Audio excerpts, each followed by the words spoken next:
anyone who's doing interviewing, anyone who's doing anything like this, generally, one really important thing is to learn to reframe things. So for example, you're saying to me that you have been at this company for 13 years.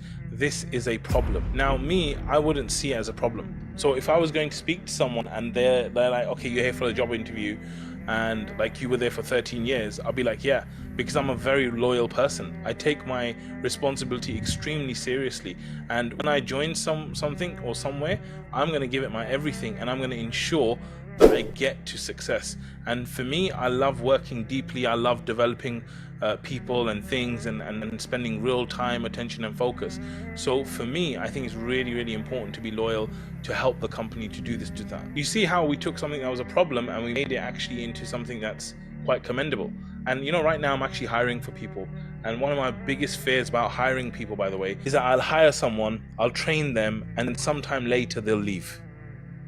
That's one of my biggest fears. I'm hiring like for 3 positions, right? And that's one of my worst things, that I'm going to hire someone, they're going to come on for a little while, and then they're going to move on. So when I'm hiring, what I actually want is someone who's going to be loyal, someone who's going to stick around, someone who's hardworking, someone who's trustworthy, someone who's dedicated.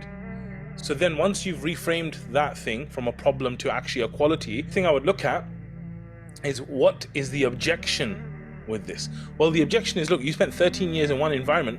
It makes me think that you're not diverse in your experience.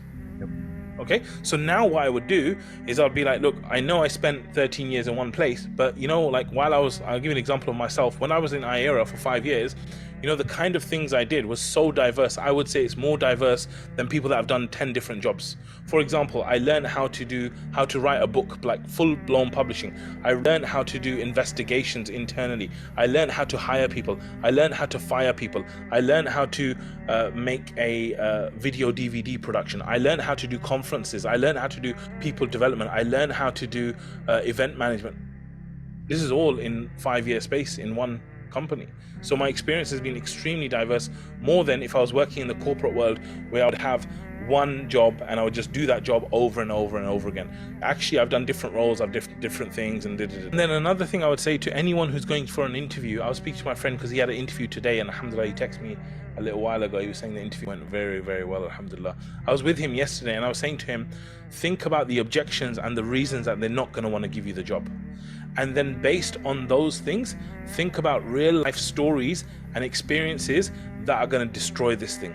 Okay, so one of the things that they were saying to my friend is that he's a very nice, calm person, right?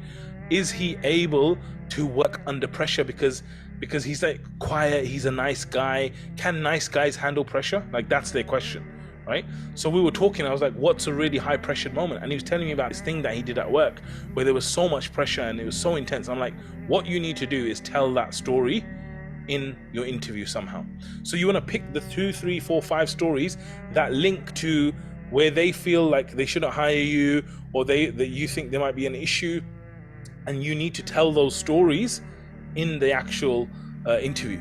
So for example, you know, you're just talking and you're like, yeah, and they know that, for example, like they're worried that, can you handle high pressure situations?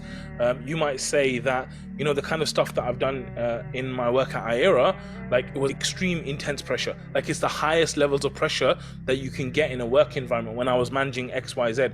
And what that meant was we had to do this and this and this. So the guy's then heard a whole thing about it. He's seen how you think, he's seen how you handle pressure, and he's going, wow, like this guy actually knows how to handle pressure, right? So I would think about 3, 4 stories that would deal with their objections and that would help you, you know, overcome things in their mind.